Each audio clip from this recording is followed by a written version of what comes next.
Welcome to our channel. अध्याय 21-25।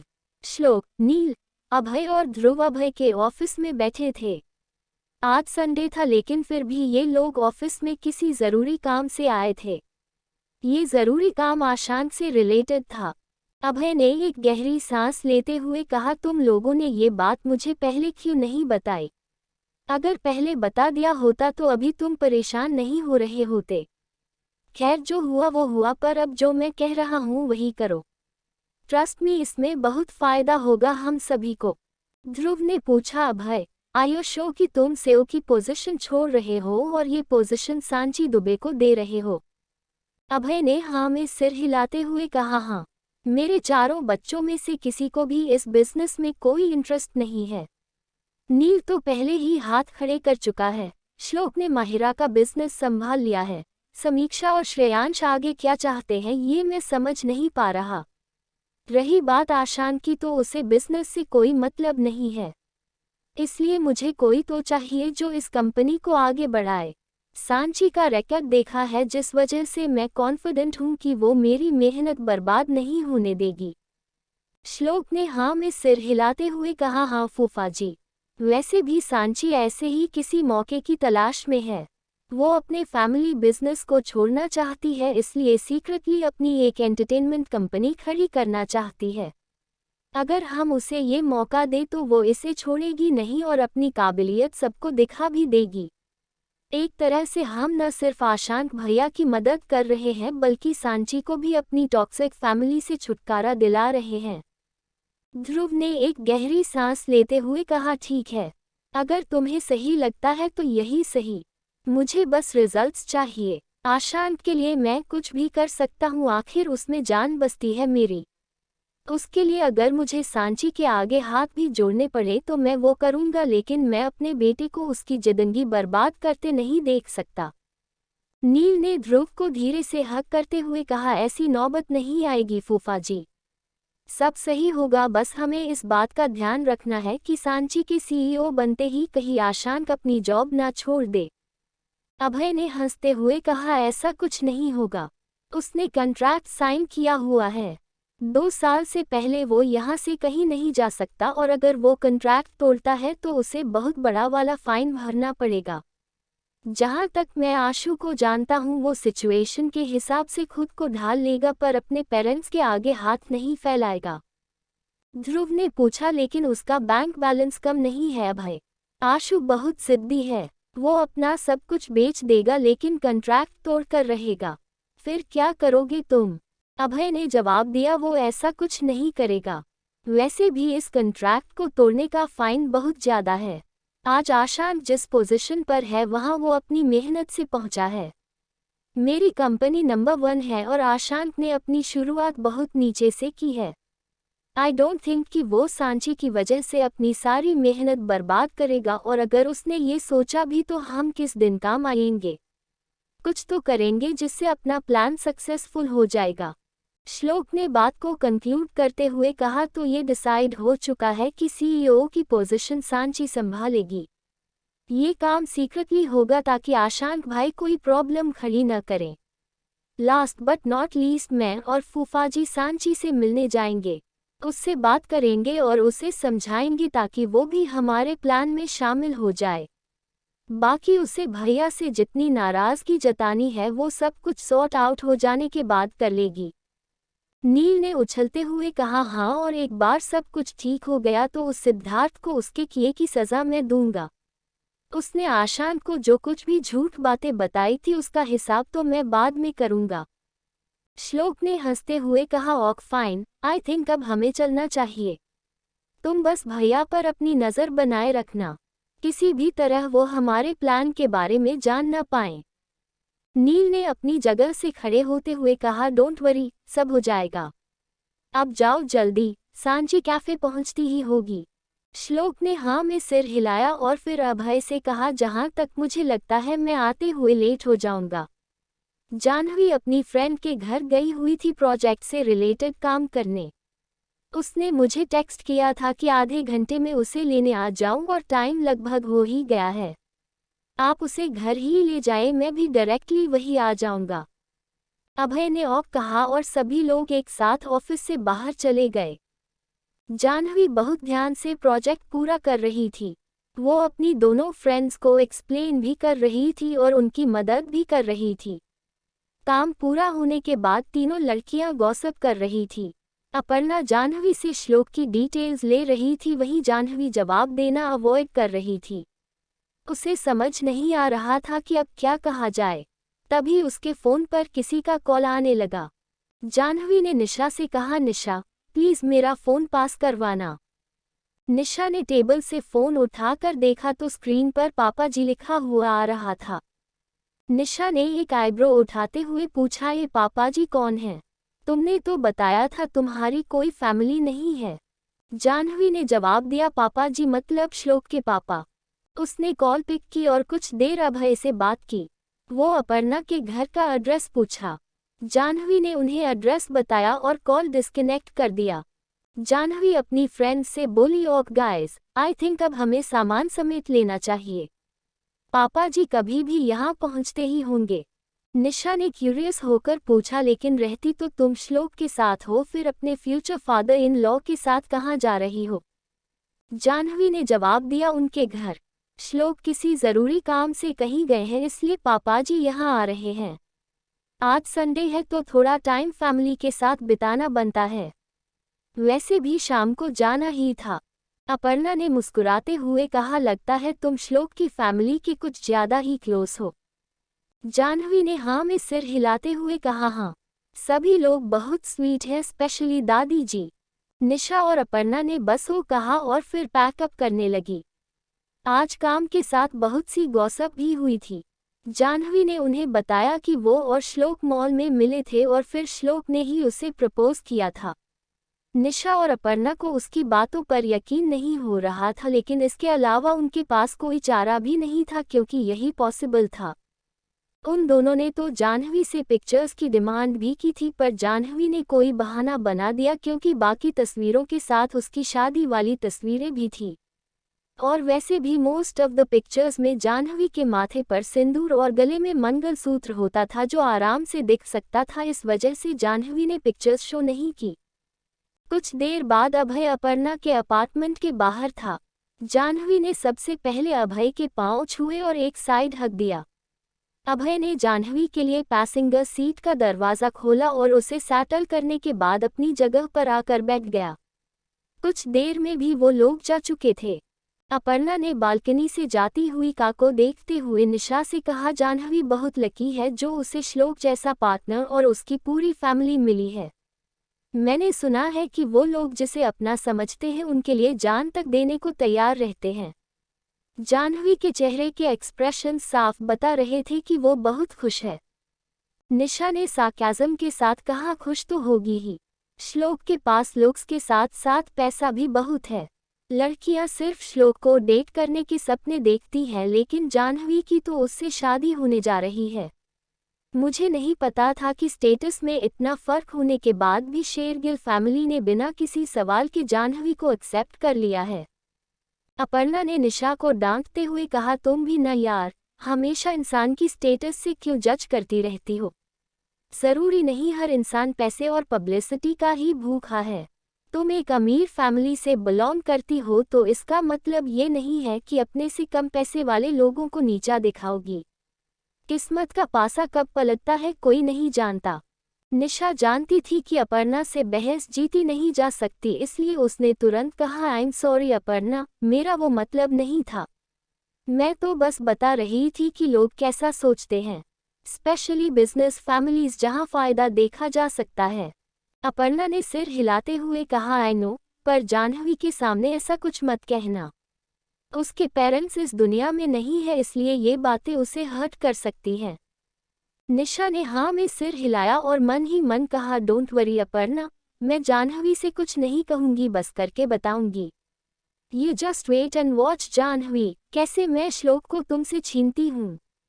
तुम्हें तो मैं तुम्हारी औकात बताकर रहूंगी। श्लोक ने जाह्नवी को धीरे से शेक करते हुए कहा, जाह्नवी उठ जाओ। तुमने नोटिस किया कि आज तुम काफ़ी लेट हो चुकी हो।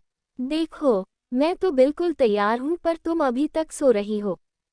जाह्नवी ने खुद को ब्लैंकेट से पूरी तरह कवर करते हुए कहा, थोड़ी देर सोने दो ना श्लोक, मैं कल रात दादी, मम्मी और समीक्षा से बात करने के चक्कर में बहुत देर से सोई थी।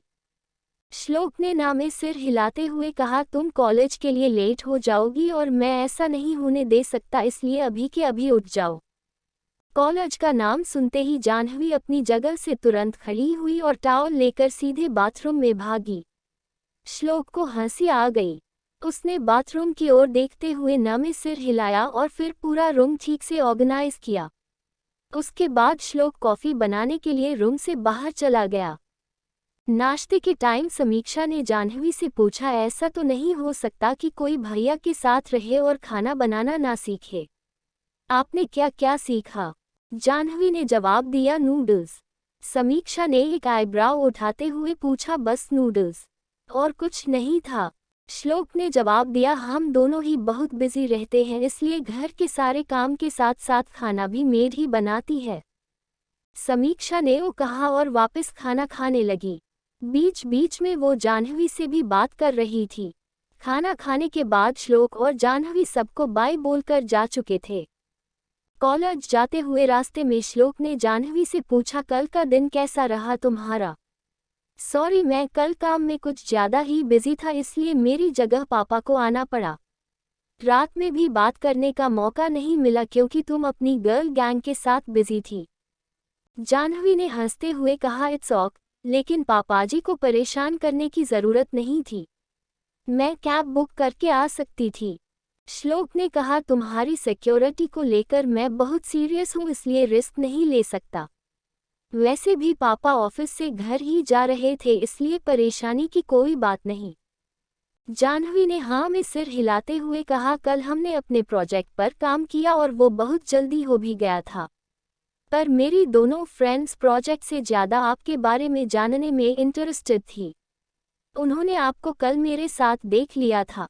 श्लोक ने मुस्कुराते हुए कहा, जानता हूँ, लेकिन मुझे वो इतनी आसानी से कैसे पहचान गई और फिर क्या किया तुमने? सच बताया उन्हें? जाह्नवी ने ना में सिर हिलाते हुए कहा, पूरा सच भी नहीं बताया और झूठ भी नहीं कहा, समवेयर इन द मिडल। उन्होंने बताया कि वो आपके जूनियर हुआ करते थे स्कूल में और निशा का भाई आपके किसी स्टाफ मेंबर्स में से एक है। ऑफ कोर्स श्लोक ये बात जानता था, लेकिन उसने जाह्नवी को बताया नहीं, बस हाँ में सिर हिला दिया। कुछ देर बाद वो कॉलेज पहुंच चुके थे। जाह्नवी ने श्लोक के गाल पर किस किया और जाने लगी, लेकिन श्लोक ने हाथ पकड़कर उसे रोक लिया। श्लोक ने शरारत से कहा, अभी भी तुम्हें बताना पड़ेगा कि बच्चों वाली किस से काम नहीं चलेगा। जाह्नवी ने ड्राइवर की तरफ इशारा किया, लेकिन श्लोक ने उसे टोटली इग्नोर किया। उसे तो बस एक किस चाहिए थी, इसलिए वो बच्चों की तरह मुंह फुलाकर बैठा था। जाह्नवी ने हंसते हुए श्लोक को लिप्स पर हल्की सी किस दी और वहां से भाग गई। श्लोक का चेहरा भी हल्का सा लाल हो गया था। उसने मुस्कुराकर चेहरा दूसरी ओर घुमा लिया और ड्राइवर को वहां से चलने का इशारा किया।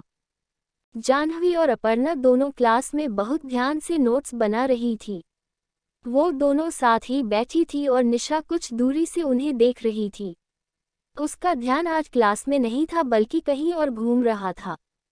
कहीं और से मतलब श्लोक और जाह्नवी से था। घर जाने के बाद निशा ने खुद को ठीक से काम डाउन किया। वो खुद को समझा रही थी कि जो चीज़ कभी होगी नहीं, उसकी चाहत गलत है, पर दिल मानने को तैयार नहीं था। निशा को पता था कि श्लोक पहले से ही ऑपोजिट जेंडर से एक प्रॉपर डिस्टेंस मेंटेन करता था, लेकिन अचानक उसका रिलेशनशिप में आना एक झटका ही था। निशा ये भी अच्छे से जानती थी कि श्लोक उसकी पहुंच से भी बहुत दूर है, लेकिन फिर वही बात, दिल मानने को तैयार नहीं था। निशा इस पॉइंट पर आकर रुक गई कि अगर श्लोक उसका नहीं हो सकता तो किसी का नहीं हो सकता। फिर भी वो उसे पाने की पूरी कोशिश करेगी। इसके लिए पहला स्टेप था कि वो जाह्नवी के इतने करीब आ जाए कि उनके बीच कोई सीक्रेट्स न रहे, और फिर क्या करना था ये बात निशा अच्छे से जानती थी। जाह्नवी ध्यान से नोट्स बना रही थी, तभी अपर्णा ने धीरे से कहा, ये लोग कौन हैं? जाह्नवी ने कंफ्यूजन में नजरें उठाए और उस ओर देखा जहां अपर्णा देख रही थी। क्लास में एंट्री हुई प्रिंसिपल मिस्टर पटेल और उनके पीछे 2 बॉयज की। सभी स्टूडेंट्स ने मिस्टर पटेल को विश किया और फिर कंफ्यूजन में एक दूसरे की तरफ देखा।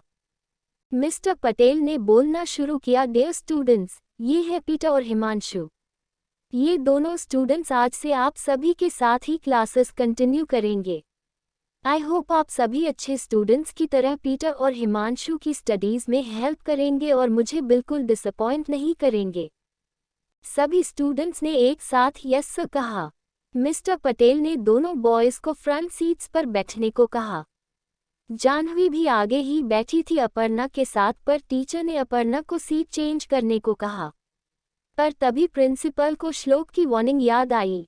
श्लोक ने कहा था, अगर मुझे कोई भी लड़का इंटेंशनली जाह्नवी के करीब दिखाई दिया तो अच्छा नहीं होगा। जाह्नवी पर मुझे भरोसा है कि वो ये सब ज़रूर अवॉइड करेगी, पर सीट अरेंजमेंट्स चेक करना आपकी जिम्मेदारी है। मिस्टर पटेल ने टीचर से कहा, मिसेस पूर्वा, जाह्नवी भी न्यू स्टूडेंट है। वो कॉलेज के बारे में उतना नहीं जानती जितना बाकी स्टूडेंट्स जानते हैं। आप सीट अरेंजमेंट्स थोड़े लॉजिक के साथ कीजिए ताकि किसी भी स्टूडेंट को दिक्कत न हो। पूर्वा ने ऑफ कहा और हिमांशु पीटर के लिए दूसरा सीट अरेंजमेंट किया। अपर्णा ने जाह्नवी से कहा, वाओ, प्रिंसिपल सर को तुम्हारा नाम याद भी है।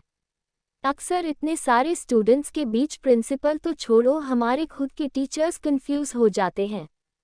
जाह्नवी ने अनजान बनते हुए कहा, शायद मैं न्यू स्टूडेंट हूँ इसलिए। अपर्णा ने हंसते हुए कहा, इतनी भी नई नहीं हो, बस 2 ही हफ्ते हुए हैं। पर चलो, जो हुआ अच्छा ही हुआ। इस बहाने हम दोनों एक साथ तो हैं। जाह्नवी ने हाँ में सिर हिलाया और फिर फ्रंट में देखा। मिस्टर पटेल जा चुके थे। पीटर ने जाह्नवी को अजीब निगाहों से देखा और हिमांशु को आंखों ही आंखों में कुछ इशारा किया।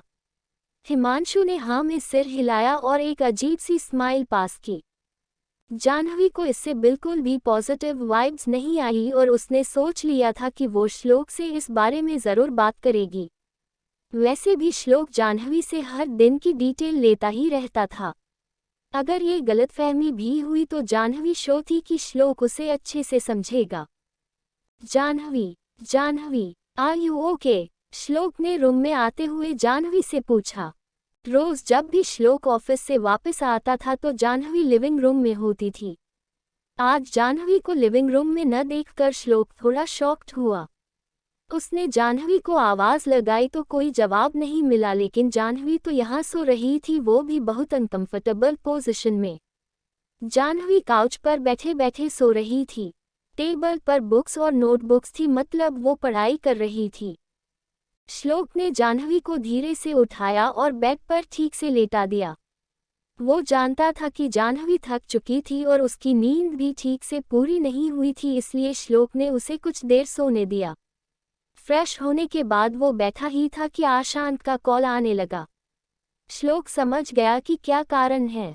वो चुपके से स्टडी रूम में चला गया।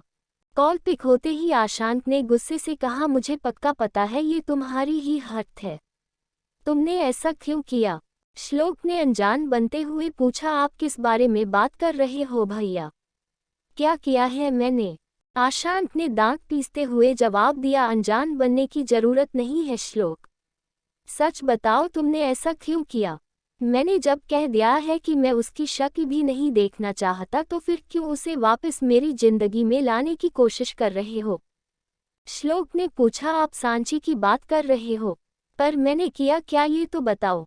आशांत ने जवाब दिया, मामाजी ने सीईओ की पोजीशन सांची को सौंप दी है। मैं जानता हूँ इसमें तुम्हारा हाथ है, क्योंकि तुमने खुद अपने 20% शेयर सांची के नाम किए हैं। क्यों किया तुमने ऐसा? मैंने तुम्हें मना किया था ना? श्लोक ने कहा, हाँ मैंने अपने शेयर्स ट्रांसफर ज़रूर किए थे, लेकिन किसके नाम ये मैं नहीं जानता। पापा ने कल मुझे बुलाया था, इसी वजह से मैंने पेपर्स पढ़े बिना साइन कर दिए थे, क्योंकि ऑफ कोर्स मैं अपने ही पापा पर कैसे शक कर सकता हूँ। आशांत ने पूछा, तुमने कल पेपर्स साइन किए थे, इसका मतलब तुमने आज शेयरहोल्डर्स वाली मीटिंग अटेंड नहीं की? श्लोक ने जवाब दिया, जैसा कि आपने कहा मेरे 20% शेयर्स सांची के नाम हो चुके हैं, तो वहाँ मेरा क्या काम? पर हुआ क्या है, पूरी बात तो समझाओ। आशांत ने एक गहरी सांस लेते हुए कहा, मामाजी सीईओ की पोजीशन से हट चुके हैं। हालांकि अभी भी 55% शेयर्स उन्हीं के नाम हैं, लेकिन 30% सांची के नाम हो गए हैं और बचे 15% बाकी लोगों के हैं। सरप्राइजिंगली हर एक इंसान ने उसे ही वोट किया। श्लोक ने पूछा, तो फिर प्रॉब्लम क्या है भैया? आप खुद जानते हैं कि बिजनेस फील्ड में सांची बेस्ट है। इतनी कम उम्र में वो कई सारे अवार्ड्स जीत चुकी है। वो कंपनी की ग्रोथ में काफ़ी मदद करेगी और पापा ने उसे चूज़ किया है, मतलब वो बेस्ट है ना। आशांत ने चिढ़ते हुए कहा, होगी वो बेस्ट, मुझे उससे कोई मतलब नहीं है। मैं उसके अंडर काम नहीं करूँगा। I want her out. मामा जी को भी सडनली क्या आइडिया आया सीईओ चेंज करने का? श्लोक ने मन ही मन कहा। बहती गंगा में हाथ धो रहे थे और क्या आपके साथ साथ अपनी भी मदद कर रहे हैं? उसने आशांत से कहा, मुझे नहीं पता कि पापा ने ऐसा क्यों किया, लेकिन आप कब से पर्सनल और प्रोफेशनल लाइफ मिक्स करने लगे? आपको इस बात से कोई फर्क नहीं पड़ना चाहिए कि आपका बॉस कौन है। आपको सिर्फ अपने काम से मतलब होना चाहिए। आशांत ने कहा, मैं उसे देखूं और मुझे गुस्सा ना आए, ये कैसे पॉसिबल है? ऐसे कैसे मैं अपने काम पर फोकस कर सकूंगा? मैंने रिजाइन करने की बात कही, लेकिन वो स्टूपिड कॉन्ट्रैक्ट बीच में आ गया और मैं सिर्फ सांची के लिए अपने मेहनत से कमाए पैसे बर्बाद नहीं कर सकता। श्लोक ने उसे समझाते हुए कहा, एग्जैक्टली, आपको काम ही तो करना है। अपने मैनेजर से कांटेक्ट कीजिए और अपने लिए best projects, movies, shows select कीजिए और काम पर लग जाए। ऐसे में आपको कुछ और सोचने का मौका ही नहीं मिलेगा। ये टिप तो श्लोक ने आशांत को दे दिया था और आशांत को लगा था कि ऐसे में वो सांची को अवॉइड कर पाएगा, लेकिन ऐसा नहीं था। इस कंडीशन में तो उसका और सांची का ज़्यादा से ज़्यादा आमना सामना होना था, पर आशांत ने ये नहीं सोचा। वो बोला, तुम सही कह रहे हो श्लोक, मैं ऐसा ही करूँगा। वैसे भी मेरे लिए बहुत से ऑफर्स आए हैं, मैं अभी देखता हूँ कौन सा प्रोजेक्ट मेरे लिए ज़रूरी है। मैं तुरंत काम शुरू कर रहा हूँ। श्लोक ने मुस्कुराते हुए कहा, वेरी गुड, आपसे बाद में बात करूँगा, बाय। आशांत ने बाय कहकर कॉल डिस्कनेक्ट कर दिया। श्लोक का आइडिया अच्छा था, इसलिए उसने तुरंत अपने मैनेजर को कॉल करके अपार्टमेंट में बुला लिया। उसका ध्यान सांची और अपनी कॉन्वर्सेशन पर चला गया। फ्लैशबैक। आशांत ने गुस्से से कहा, तुम यहाँ क्या कर रही हो? सांची ने आराम से चेयर पर बैठते हुए कहा, जैसा कि कुछ देर पहले अनाउंस हुआ, मैं तुम्हारी नई बॉस हूँ। तुमने ठीक से सुना नहीं क्या? आशांत ने दांत पीसते हुए पूछा, सुना तो था, लेकिन यहाँ आने की क्या जरूरत थी? अपना फैमिली बिजनेस संभाल रही थी ना तुम? सांची ने आराम से जवाब दिया, हाँ, लेकिन मुझे कुछ और करना था। मैं मिस्टर अभय से एक बिजनेस पार्टी में मिली थी। वहाँ बातों ही बातों में ये बात भी आ गई, तो उन्होंने मुझे एक मौका दे ही दिया। मैंने तुम्हें ये इसलिए एक्सप्लेन किया ताकि तुम इसे ज़्यादा पर्सनल ना ले लो। तुम समझ रहे हो ना कि मैं क्या कहना चाह रही हूँ? आशांत ने चिढ़ते हुए कहा, मैं अभी रिजाइन कर रहा हूँ। सांची ने हाँ में सिर हिलाते हुए कहा, शो, लेकिन पहले कंट्रैक्ट रिव्यू कर लेते हैं। कंट्रैक्ट रिव्यू करने पर पता चला कि कंट्रैक्ट एक्सपायर होने में 2 साल बाकी हैं। उससे पहले आशांत कहीं नहीं जा सकता, वरना उसे फाइन भरना पड़ सकता है। प्रेजेंट। आशांत ने डिटर्मिनेशन के साथ कहा, मैं तुम्हें जीतने नहीं दूंगा सांची। मैं प्रूव कर दूंगा कि तुम मेरे लिए कुछ नहीं हो। देर रात डिनर के बाद श्लोक और जाह्नवी बालकनी पर बैठकर बाहर का नज़ारा देख रहे थे। जाह्नवी कुछ कहना तो चाह रही थी, लेकिन कह नहीं पा रही थी। वो बार बार श्लोक को देख रही थी, पर फिर नजरें फेर रही थी। फाइनली श्लोक ने पूछ ही लिया, तुम कुछ कहना चाहती हो जाह्नवी? कुछ कहना है तो खुलकर कहो, मुझसे नहीं कहोगी तो किससे कहोगी? जाह्नवी ने थोड़ा हिचकिचाते हुए कहा, एक्चुअली आज क्लास में 2 न्यू स्टूडेंट्स आए। वो मुझे बहुत अजीब नज़रों से देख रहे थे। पहले मुझे लगा कि शायद मेरा वहम है, लेकिन वो मुझसे बार बार बात करने की कोशिश कर रहे थे, जो मुझे बिल्कुल अच्छी वाइब्स नहीं दे रहा था। बिल्कुल ही नेगेटिव फीलिंग आ रही थी। श्लोक ने इस बारे में सोचा। जो कुछ भी जाह्नवी ने बताया ये श्लोक जानता था, क्योंकि जाह्नवी की सेफ्टी के लिए यूनिवर्सिटी में श्लोक के अंडर काम करने वाले लोग भी थे। श्लोक ने कहा, तुम ज़्यादा मत सोचो, बस अपना ध्यान रखो और अलर्ट रहो। तुम्हें जिस भी इंसान के साथ अनकंफर्टेबल फील होता है उससे दूरी बनाकर रखनी है, बाकी मुझ पर भरोसा रखो, मैं तुम्हें हमेशा प्रोटेक्ट करूंगा। श्लोक की बात सुनकर जाह्नवी के चेहरे पर बड़ी सी स्माइल आ गई थी। सारी परेशानियां जैसे गायब हो गई थी और काफी सिक्योर फील हो रहा था। श्लोक ने जाह्नवी को अपने पास बुलाते हुए कहा, यहाँ आओ। जाह्नवी अपनी जगह से उठकर श्लोक के पास गई। श्लोक ने उसे धीरे से खींचकर अपनी गोद में बिठा लिया। श्लोक की इस हरकत से जाह्नवी शर्मा गई। उसने ब्लश करते हुए अपना चेहरा दूसरी ओर फेर लिया। श्लोक ने जाह्नवी का चेहरा अपनी ओर घुमाते हुए पूछा, क्या तुम्हें मेरे साथ कभी भी एक पल के लिए भी अनकंफर्टेबल फील हुआ? सच सच बताओ। जाह्नवी ने ना में सिर हिलाते हुए कहा, कभी नहीं, बल्कि आपके साथ तो मैं सेफ फील करती हूँ। श्लोक ने खुश होते हुए पूछा, रियली? जाह्नवी ने हाँ में सिर हिला दिया। श्लोक ने मुस्कुराते हुए जाह्नवी के गालों पर किस किया और उसे कसकर गले से लगा लिया। जाह्नवी ने भी मुस्कुराते हुए श्लोक को अपनी बाहों के घेरे में ले लिया। दूसरी तरफ पीटर किसी से फोन पर बात कर रहा था। उसने कहा, वो दिखने में तो काफी मासूम लगती है लेकिन बेवकूफ बिल्कुल नहीं है। उसे लगता है कि हम किसी इंटेंशन से ही उससे बात करने की कोशिश कर रहे हैं। दूसरी ओर से कुछ कहा गया तो पीटर ने कहा, आज तो पहला ही दिन है, आगे देखते हैं क्या होगा। जाह्नवी की 2 फ्रेंड्स हैं जिनसे वो काफी क्लोज लगती है। शायद उनमें से कोई एक हमारे काम आ जाए। अपर्णा तो इतनी आसानी से हाथ नहीं आएगी, लेकिन निशा एक इजी टारगेट है। हिमांशु तो जाह्नवी के चक्कर में निशा से दोस्ती भी कर चुका है। दूसरी ओर से फिर कुछ कहा गया तो पीटर ने कहा, ओ बॉस, काम हो जाएगा। तुमने सही लोगों को काम सौंपा है, बस पैसा रेडी रखना। इसके बाद पीटर ने मुस्कुराते हुए कॉल डिस्कनेक्ट कर दिया। उसने हिमांशु से कहा, वो जाह्नवी हमारे बहुत काम आ सकती है। यहाँ से तो हमें पैसा मिलेगा ही, लेकिन अगर हम उसे किडनैप करें और उसके पति से भी पैसे मांगे तो भले ही जाह्नवी को हम बॉस के हवाले कर देंगे, लेकिन उसके अमीर पति से थोड़े पैसे लेने में ज़्यादा नुकसान तो नहीं है। हिमांशु ने पूछा, पर हम ये करेंगे कैसे? वैसे भी कॉलेज में कोई नहीं जानता कि जाह्नवी श्लोक शेरगिल की पत्नी है।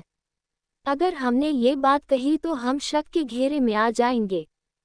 पीटर ने मुस्कुराते हुए कहा, ऐसा कुछ नहीं होगा, बल्कि ये एक अच्छी अपॉर्चुनिटी है। मेरे पास एक अच्छा प्लान है, सुनो। पीटर ने अपना प्लान हिमांशु को बताया, जिसे सुनते ही उसका चेहरा खिल उठा। उसने पीटर की पीठ थपथपाते हुए कहा, इतने सॉलिड आइडियाज तुम लाते कहाँ से हो यार, माइंड ब्लोइंग। इतना कहकर हिमांशु हंसने लगा। उसके साथ ही पीटर भी जोर जोर से हंसने लगा। उनकी खतरनाक हंसी बता रही थी कि प्लान भी खतरनाक ही है, लेकिन सवाल ये था कि क्या श्लोक के होते हुए ये प्लान सक्सेसफुल होगा। सुबह जाह्नवी की जब नींद खुली तो उसकी पूरी बॉडी दर्द में थी।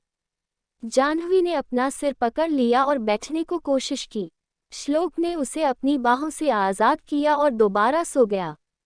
जाह्नवी आराम से उठकर बाथरूम में गई। उसने एक गहरी सांस लेते हुए कहा, शिट पीरियड्स, पर मैंने ज़रूरी सामान तो बैग में ही पैक किया हुआ है, मतलब श्लोक की हेल्प लेनी होगी। But it's embarrassing. पर फिर जाह्नवी ने खुद ही खुद को डांटते हुए कहा, तुम पागल हो जाह्नवी, इसमें एम्बैरस होने वाली क्या बात है? पीरियड्स तो नेचुरल हैं और सबको इसकी नॉलेज होनी चाहिए। मेडिकल फील्ड में होते हुए भी तुम ऐसा कैसे कह सकती हो, और अपने ही हस्बैंड से कैसा शर्माना।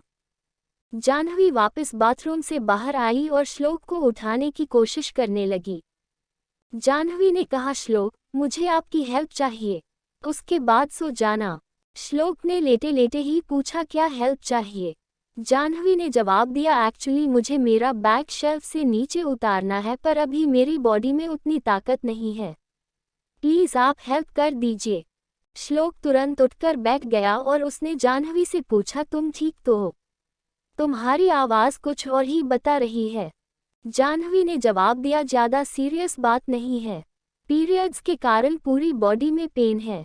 ये सुनकर श्लोक जल्दी से बेड से उठा और बैग शेल्फ से नीचे उतारा। जाह्नवी ने ज़रूरी सामान लिया और वापस बाथरूम में चली गई। श्लोक ने कुछ सोचा और फिर रूम से बाहर चला गया।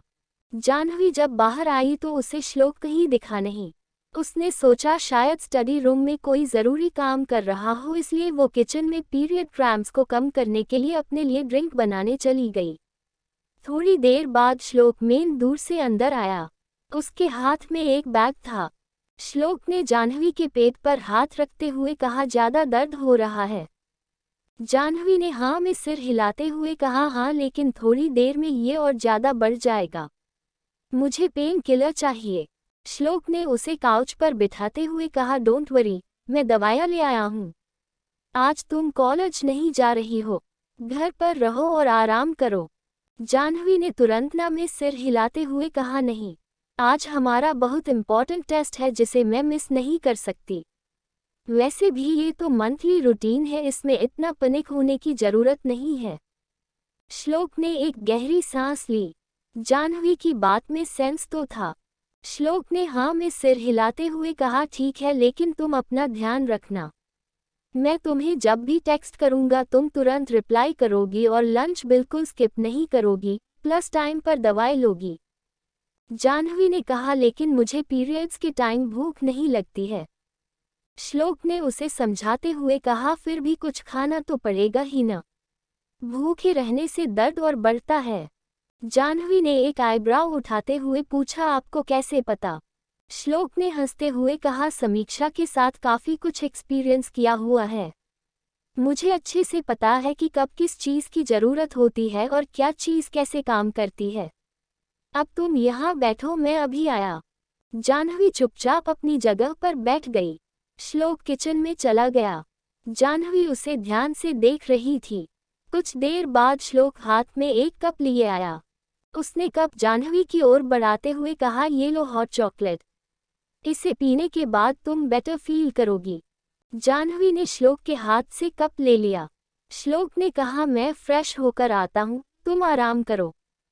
जाह्नवी ने मुस्कुराते हुए हाँ में सिर हिलाया। श्लोक के जाने के बाद जाह्नवी ने हॉट चॉकलेट की एक सीप ली। उसकी आंखें से आंसू बहने लगे। आज से पहले उसकी इतनी ज़्यादा केयर कभी किसी ने नहीं की थी। जाह्नवी अपने पीरियड्स के साथ कैसे डील करती थी ये उसे ही पता था। कोई हाल चाल पूछने के लिए नहीं था, कंफर्ट देने के लिए नहीं था। जाह्नवी किसी से अपनी प्रॉब्लम्स शेयर नहीं कर सकती थी, पर जब से श्लोक जिंदगी में आया था तब से सब कुछ बदल चुका था। जाह्नवी के पास एक बड़ा सा परिवार था, बेस्ट लाइफ पार्टनर था, इससे ज़्यादा क्या चाहिए था। जाह्नवी ने मन ही मन खुद से कहा, थैंकफुली उस दिन मैंने श्लोक की बात मानकर उनसे शादी करने का फैसला किया, वरना आज मैं किस हालत में होती कोई भी नहीं जानता। कभी कभी सोचती हूँ कि क्या होता अगर पापाजी श्रीवास्तव फैमिली को ढूंढ नहीं पाते। क्या तब भी मैं उनकी ही फैमिली का एक हिस्सा बनी रहती? क्या तब कहानी आज से पूरी अलग होती? जाह्नवी अपने ख्यालों से तब बाहर आई जब उसने डोरबेल की आवाज़ सुनी। जाह्नवी ने दरवाज़ा खोला तो वहाँ मेड खड़ी थी। वो घर की साफ सफाई करने और ब्रेकफास्ट बनाने आई थी। जाह्नवी ने उसे अंदर आने दिया और खुद तैयार होने के लिए रूम में चली गई। कॉलेज टाइम पर श्लोक और जाह्नवी कॉलेज के बाहर था।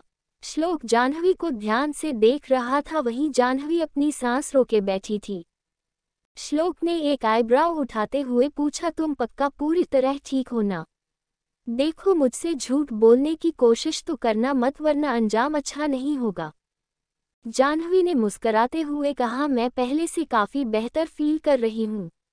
अगर मुझे कोई प्रॉब्लम होगी तो मैं तुरंत आपको कॉल करूँगी। ओक। श्लोक ने हाँ में सिर हिलाया और जाह्नवी को किस किया तब तक जब तक उसे तसल्ली नहीं हो गई। जाह्नवी ने श्लोक से अलग होने के बाद गहरी गहरी सांसें ली और अपना हुलिया ठीक करके वहाँ से भाग गई। जब तक जाह्नवी अंदर नहीं पहुंची श्लोक वहीं रुका हुआ था। फिर उसने अपने ड्राइवर को चलने को कहा और किसी को कॉल करके पूछा, ऋषि, कुछ पता चला कौन है वो दोनों लड़के? क्या वो किसी बुरे मकसद से यहाँ आए हैं या फिर हम फालतू ही उन पर शक कर रहे हैं? ऋषि ने जवाब दिया, नहीं सर, मुझे थोड़ा और टाइम चाहिए, लेकिन एक बात तो क्लियर है कि वो दोनों यहाँ किसी खास मकसद से ही आए हैं। श्लोक ने पूछा, ये बात तुम इतने दावे से कैसे कह सकते हो? ऋषि ने जवाब दिया, मैंने उनके पुराने रिकॉर्ड्स चेक किए हैं।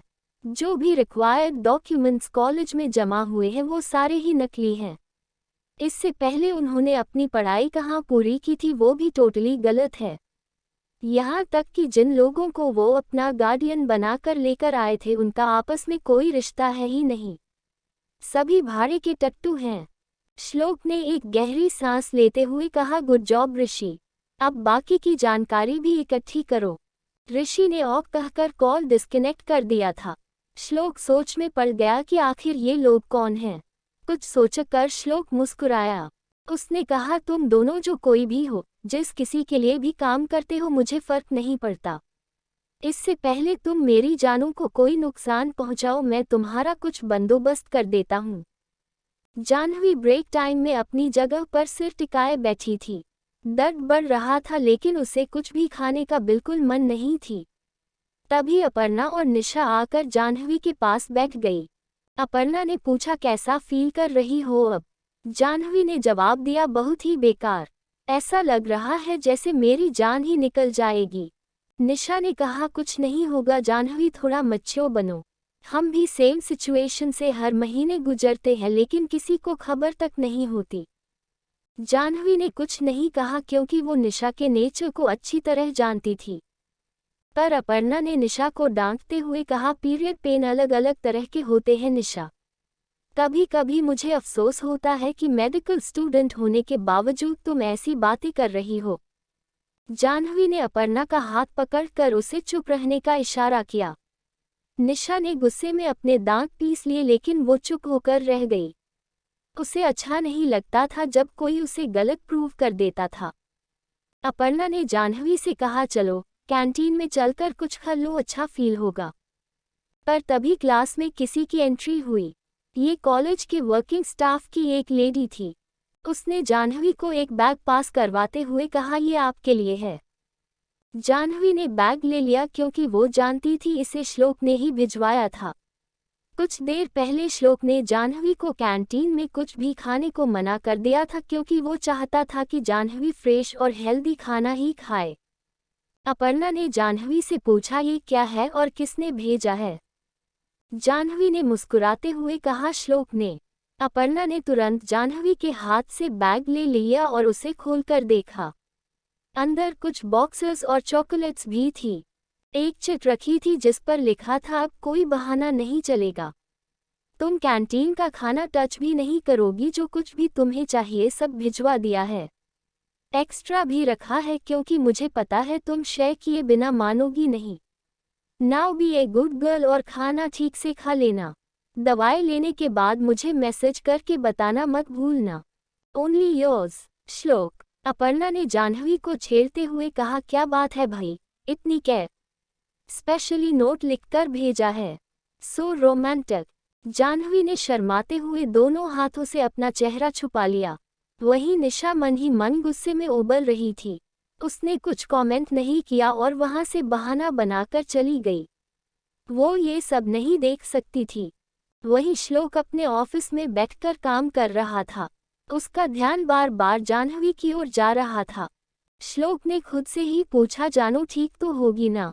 मैं जानता हूँ कितनी बुरी हालत हो जाती है इंसान की, क्योंकि सैम तो पूरे एक दिन बेड रेस्ट पर ही रहती थी। बस थोड़ी देर की बात है, जाह्नवी की क्लासेस ओवर होते ही मैं भी उसके साथ घर चला जाऊंगा। आज तक उसने जैसे भी ये सिचुएशन मैनेज की वो मैं नहीं जानता, पर अब जाह्नवी मेरी वाइफ है और उसका ध्यान रखना मेरी जिम्मेदारी है। श्लोक अपने ख्यालों में ही था तभी उसे किसी का कॉल आया। ये उसके पर्सनल असिस्टेंट प्रणय का कॉल था। श्लोक ने पूछा, यस। प्रणय ने कहा, सर एक लड़की आपसे मिलना चाहती है। वो कह रही है कि कुछ बहुत ही अर्जेंट बात है। श्लोक ने पूछा, क्या आज के दिन किसी ने मुझसे मिलने के लिए कोई अपॉइंटमेंट ली थी? क्या मैंने आज अपना शेड्यूल फ्री रखने को नहीं कहा था? प्रणय ने जवाब दिया, यस सर, लेकिन वो मानने को तैयार नहीं है।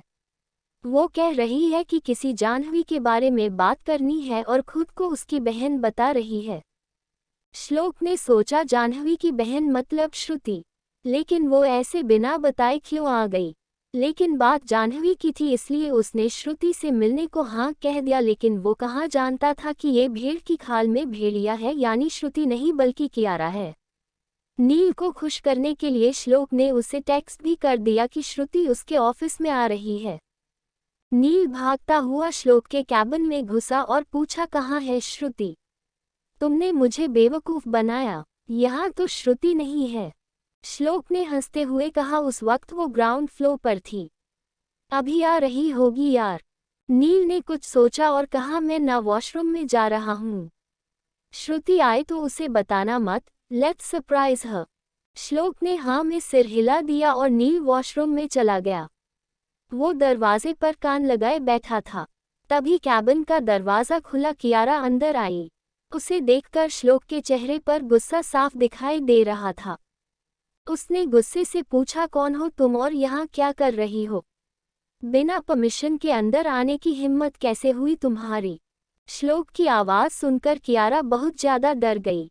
फिर भी उसने कहा, अभी तो मुझे यहाँ आने की परमिशन मिली थी। मैंने कहा था ना जाह्नवी के बारे में कुछ बात करनी है। श्लोक ने कहा, मैंने परमिशन श्रुति को दी थी, तुम्हें नहीं, क्योंकि वही जाह्नवी की बहन है। कौन हो तुम और यहाँ क्या कर रही हो? कियारा ने दुखी होते हुए कहा, मैं जाह्नवी की कज़न कियारा, जस्ट लाइक श्रुति मैं भी उसकी बहन ही हूँ। अब वो बात अलग है कि जाह्नवी और श्रुति मुझे एक आउटसाइडर की तरह ट्रीट करते हैं। श्लोक समझ गया कि ये कोई और नहीं बल्कि रंजना की बेटी ही है। इनके अलावा जाह्नवी की कोई और कज़न्स नहीं थी। उसने एक गहरी सांस लेते हुए कहा, सीधे पॉइंट पर आओ और काम की बात करो। क्यों आई हो यहाँ? कियारा ने कहा, मैं तो बस ये बताने आई थी कि वो आपके लिए सही नहीं है। दिखने में भले ही जाह्नवी बहुत मासूम है, लेकिन उसका असली चेहरा क्या है ये हम लोग ही जानते हैं। यही वजह है उसे फैमिली में कोई पसंद नहीं करता श्रुति के अलावा, क्योंकि वो दोनों एक जैसी ही हैं। श्लोक ने बौ होते हुए कहा, हो गया, इतना ही कहना था तुम्हें? कुछ रह गया है तो कह डालो। कियारा ने कहा, इसमें गुस्सा होने जैसी कोई बात नहीं है। मैं तो बस सच बता रही हूँ और सच कड़वा ही होता है। जाह्नवी की इंटेंशन आपके लिए बिल्कुल सही नहीं है। वो सिर्फ अपने फ़ायदे के लिए आपको यूज़ कर रही है। Do not trust her. मुझ पर यकीन न हो तो फैमिली में किसी से भी पूछ लो, सबका जवाब सेम रहेगा। श्लोक ने पूछा, मुझे ये सब बताने की कोई खास वजह? हम तो कभी मिले भी नहीं, तो मुझ पर ये मेहरबानी क्यों की जा रही है? कियारा ने शर्माते हुए कहा, बिकॉज आई लव योर श्लोक। मैं अपने प्यार को ऐसे यूज होता हुआ नहीं देख सकती। जाह्नवी एक चीप और लालची लड़की है। उसे आपसे नहीं, आपके पैसों और प्रॉपर्टी से मतलब है। अपना मतलब साबित होते ही वो अपने लवर के साथ। बस कियारा ने इतना ही कहा था और श्लोक ने उसका गला कसकर पकड़ लिया था। श्लोक की पकड़ इतनी टाइट थी कि कियारा के गले से आवाज़ नहीं निकली। उसी समय नील भी वॉशरूम से बाहर निकला। उसने श्लोक से कहा, कहाँ मैं सोच रहा था कि यहाँ श्रुति आई होगी, उसे सरप्राइज करूंगा, और कहाँ अपने मूड की बैंड बजाने मैं पहुंच गया। इस लड़की को ऐसी सज़ा देना कि जाह्नवी और श्रुति के खिलाफ कुछ गलत सोचने में भी इसकी आत्मा कांप जाए। बाय। इतना कहकर नील वहां से चला गया। श्लोक ने जब देखा कि कियारा बेहोश होने ही वाली है तो उसने उसे छोड़ दिया। उसने कसकर कियारा के बालों को खींचते हुए कहा, हिम्मत कैसे हुई मेरी जाह्नवी के लिए ऐसी चीप बातें बोलने की? क्या सोचा था तुमने कि मैं आंख बंद करके तुम्हारी बातों का यकीन कर लूंगा, जाह्नवी पर शक करूंगा? नहीं, ऐसा कभी भी नहीं होगा।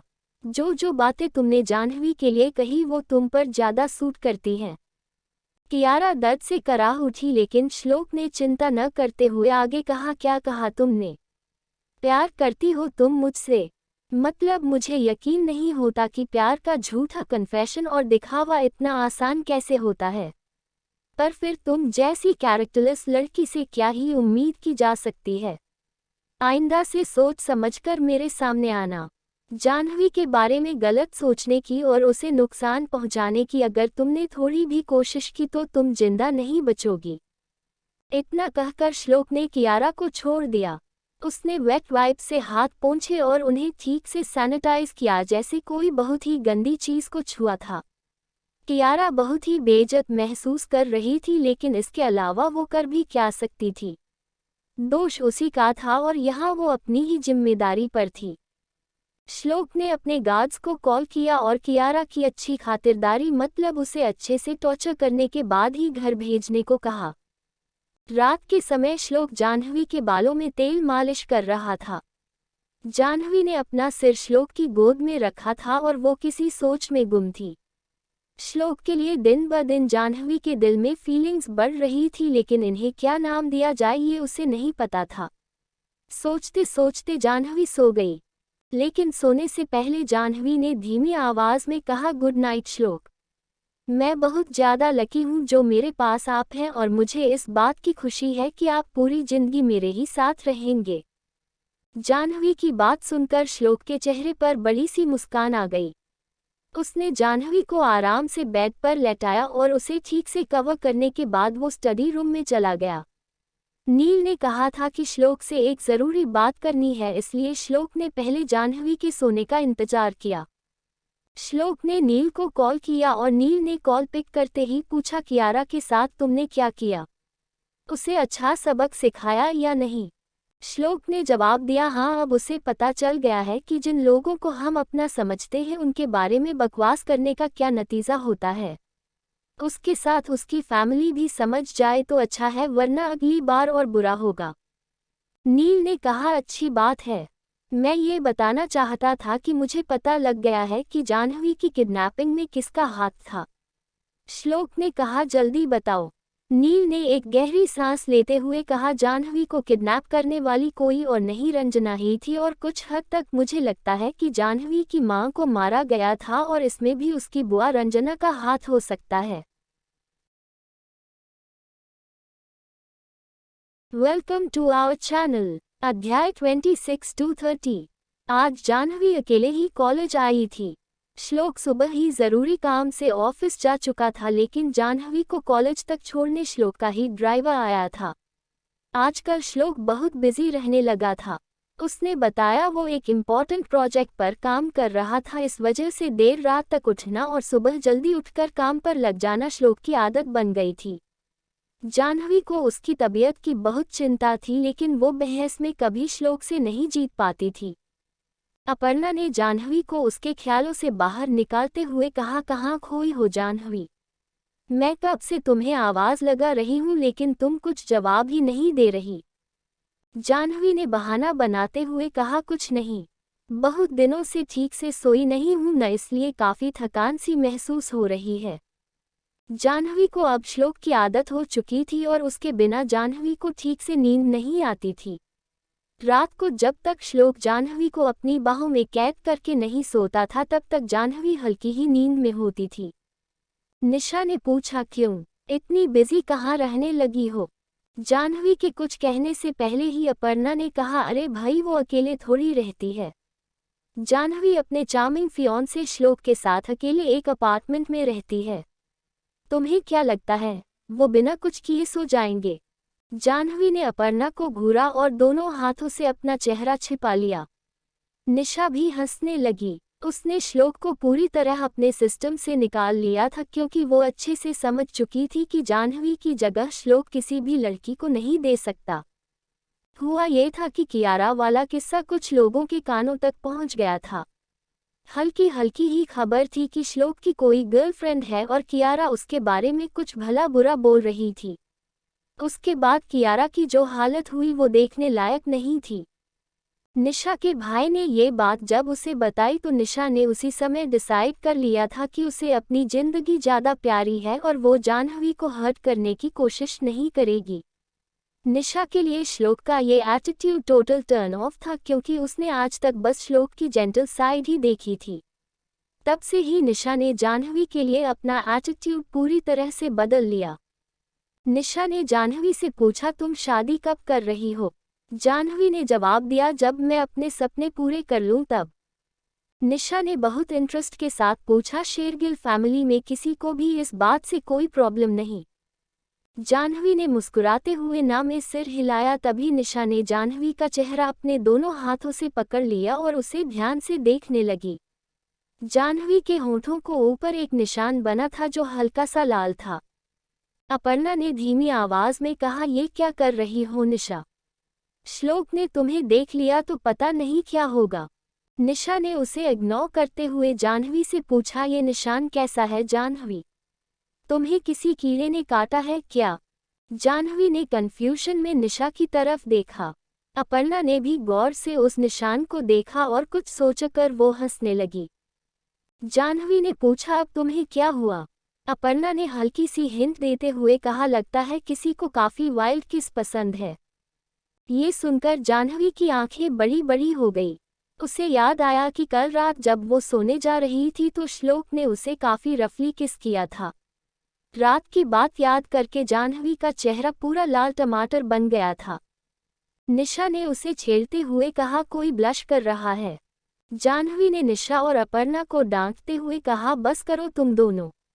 लंच टाइम शुरू हुआ नहीं कि तुम मुझे तंग करना शुरू कर देती हो।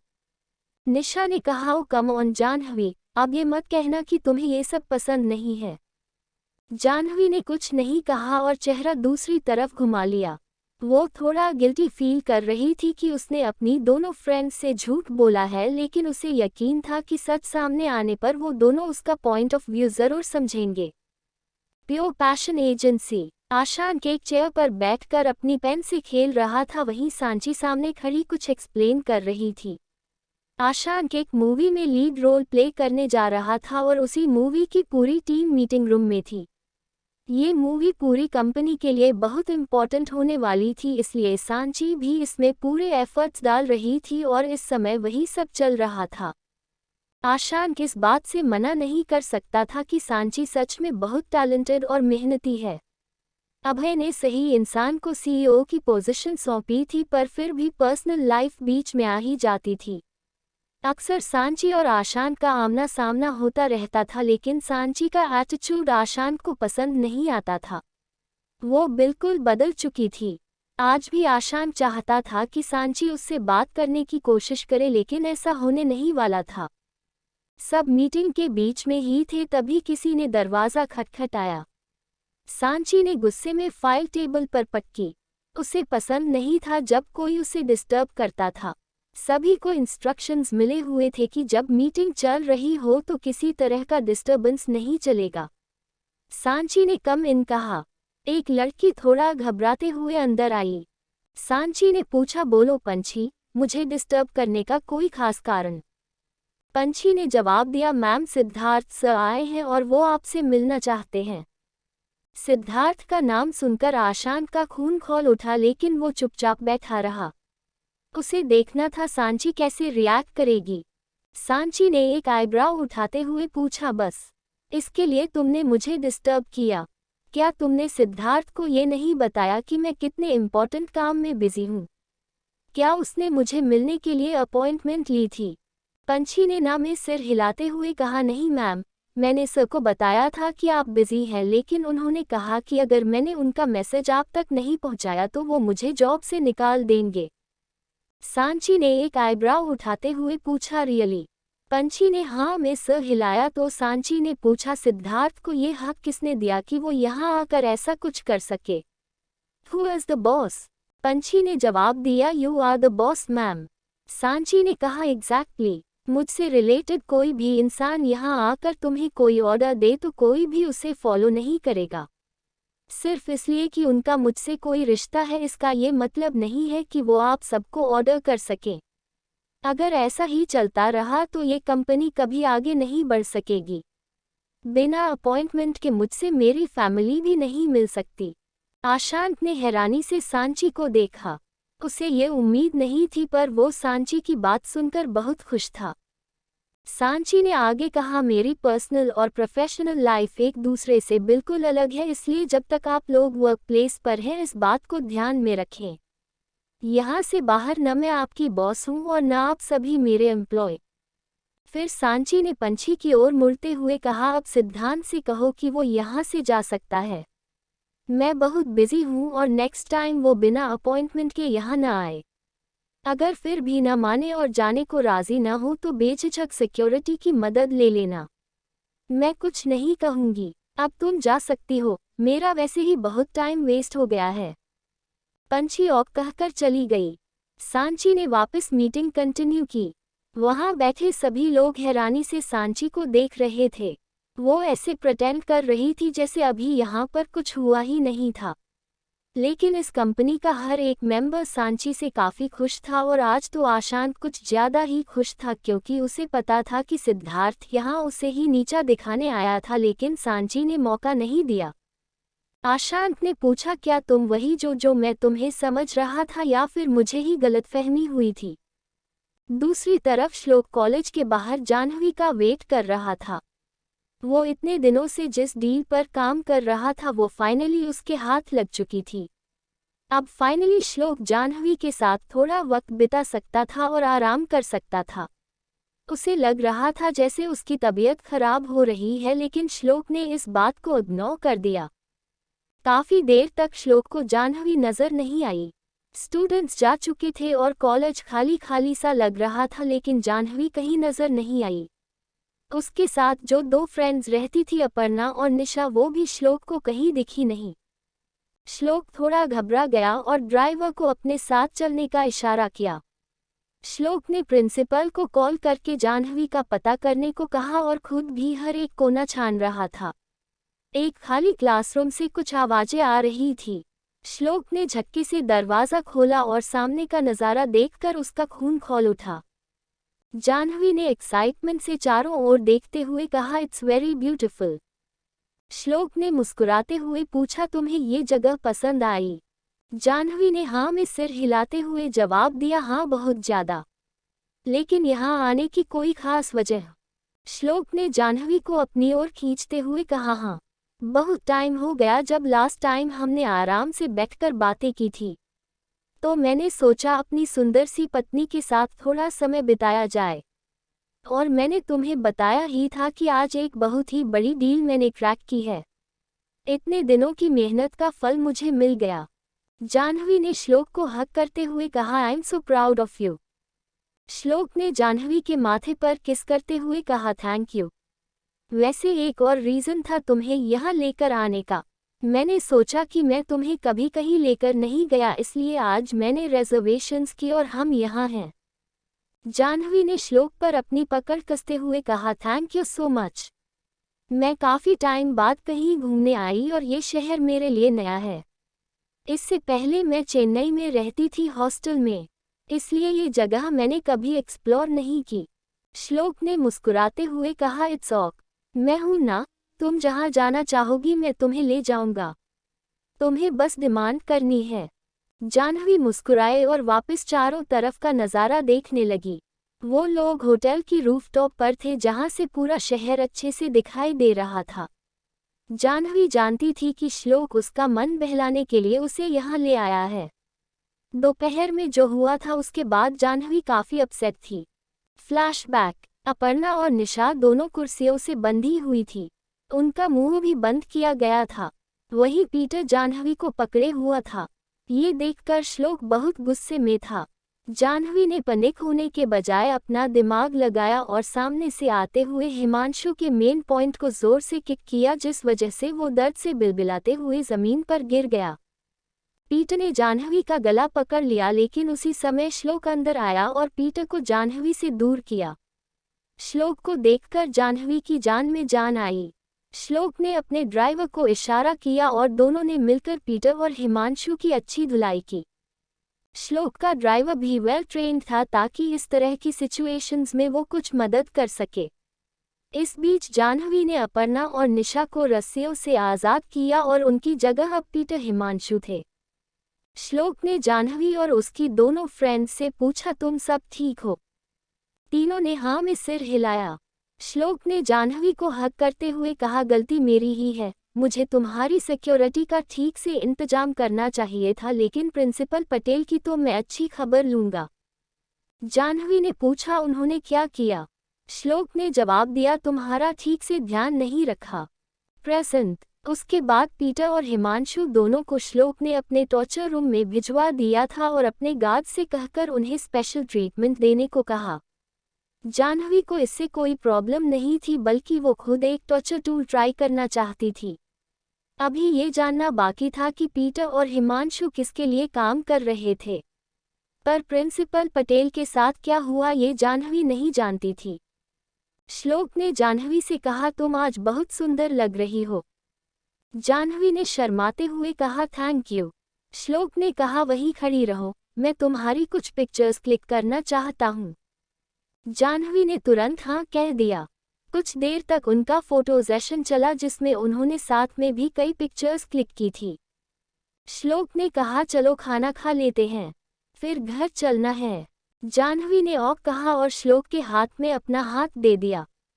एक्चुअली श्लोक अच्छा महसूस नहीं कर रहा था, उसे काफ़ी थकान हो रही थी और सिर भारी हो रहा था, लेकिन सिर्फ जाह्नवी के लिए वो कॉम्प्रोमाइज़ कर रहा था।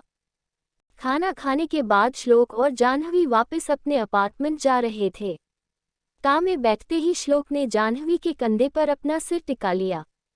जाह्नवी ने श्लोक को देखा तो श्लोक ने अपनी आंखें बंद की हुई थी। जाह्नवी रिलैक्स होकर बैठ गई और श्लोक का एक हाथ अपने हाथ में ले लिया। पूरे रास्ते भर किसी ने कुछ नहीं कहा। वापस पहुंचकर जाह्नवी ने श्लोक को उठने को कहा क्योंकि वो सो गया था। अभी वो काफ़ी थका हुआ लग रहा था और वो क्यों इतना थक गया था ये जाह्नवी अच्छे से जानती थी। जाह्नवी ने एक चैन की सांस ली क्योंकि कल संडे था, इसलिए श्लोक आराम कर सकता था। पर फिर भी जाह्नवी ने पूछा, आप ठीक हो श्लोक? मुझे तो कुछ ठीक नहीं लग रहा है। श्लोक ने एक भारी सी आवाज में कहा, बहुत थक गया हूँ, अब मुझे बस सोना है। जाह्नवी ने कहा, पहले चेंज कर लीजिए, उसके बाद आराम से सो जाना। श्लोक ने ओक कहा और वॉशरूम में चला गया। जाह्नवी ने कहा, आई थिंक मुझे श्लोक को एक मसाज देनी चाहिए, ठीक वैसे ही जैसे उन्होंने लास्ट टाइम मुझे दी थी। ये सोचकर जाह्नवी किचन में चली गई। पीरियड्स के टाइम जाह्नवी की पूरी बॉडी में पेन था, लेकिन मसाज के बाद उसे काफ़ी अच्छा फील हुआ, इसलिए जाह्नवी तेल लेने किचन में चली गई। जब तक श्लोक चेंज करके बाहर आया जाह्नवी तेल लेकर आ चुकी थी। श्लोक ने पूछा, ये क्या है? जाह्नवी ने जवाब दिया, तेल। अब आप आराम से लेट जाए, मैं आपको एक अच्छी वाली मसाज दे रही हूँ। श्लोक ने कहा, इसकी ज़रूरत नहीं है, आओ और सो जाओ। जाह्नवी ने ना में सिर हिलाते हुए कहा, नहीं, पहले मसाज। मुझे कोई बहस नहीं चाहिए। श्लोक ने कहा, तुम थक गई हो जाह्नवी, जल्दी आओ यहाँ और सो जाओ। जाह्नवी ने तेल की कटोरी साइड में रखी और श्लोक को बेड पर धक्का देते हुए कहा, जी नहीं, लास्ट टाइम आपने भी हक जताते हुए मुझे ऑर्डर दिया था कि चुपचाप लेट जाऊं, अब आपकी बारी। अब आपको मेरी बात माननी है बिना किसी बहस के। श्लोक ने मुस्कुराते हुए कहा, ओक फाइन, मुझे अच्छा लगता है जब तुम मुझ पर हक जताती हो। जाह्नवी मुस्कुराए और फिर बोली, अपनी शर्ट उतारिए। श्लोक ने हैरानी से कहा, जानू, मुझे तुम्हारे इरादे नेक नहीं लग रहे हैं। क्या करने का इरादा है?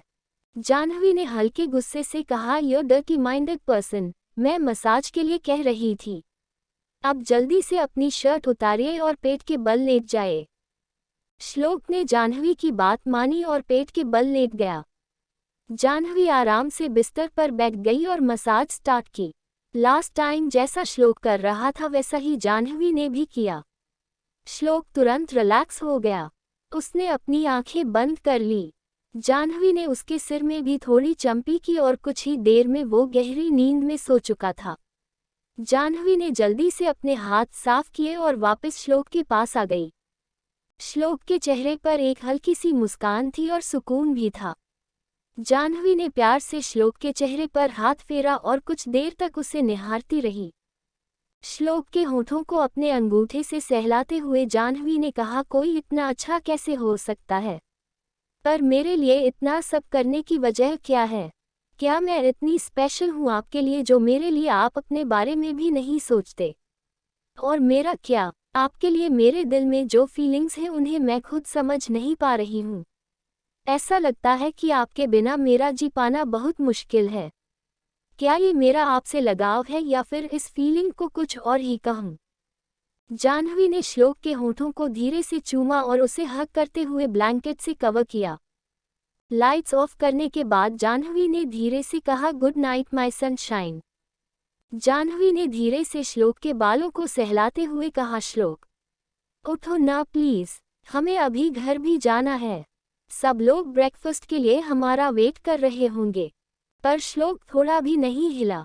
जाह्नवी ने धीरे से श्लोक के माथे पर हाथ फेरा तो उसका माथा तप रहा था। जाह्नवी थोड़ा घबरा गई। उसने श्लोक को काफी शेक किया, आवाजें दी पर श्लोक डर से मस नहीं हुआ। जाह्नवी ने थोड़ा टेंशन में आकर कहा, इन्हें तो बहुत तेज बुखार है जिस वजह से ये बेहोश हो गए हैं। अब क्या करूं? आई थिंक ये डिहाइड्रेशन की वजह से हो रहा है।